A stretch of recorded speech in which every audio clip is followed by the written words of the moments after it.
જોજો કેરીના નામે તમે ઝેર ન ખાતા। ભારતીય બજારોમાં કેરીની સિઝન શરૂ થઈ ગઈ છે। કેરી ઉનાળાના સૌથી પ્રિય ફળોમાંનું એક છે। તે માત્ર સ્વાદમાં જ અદ્ભુત નથી, પરંતુ તે સ્વાસ્થ્ય માટે પણ ફાયદાકારક માનવામાં આવે છે। જો કે કેરીની વધતી માંગ વચ્ચે કેટલાક લોકો તેને ઝડપથી પકવવા માટે રસાયણોનો આશરો લે છે।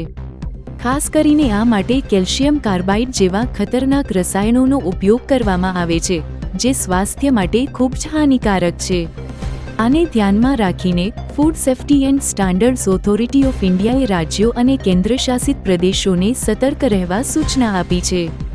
તેમાં એમ પણ કહેવામાં આવ્યું છે કે આવી ગેરકાયદેસર પ્રવૃત્તિઓમાં સામેલ લોકો સામે એફએસએસ એક્ટ 2006 અને તેના સંબંધિત નિયમો હેઠળ કડક કાર્યવાહી થવી જોઈએ।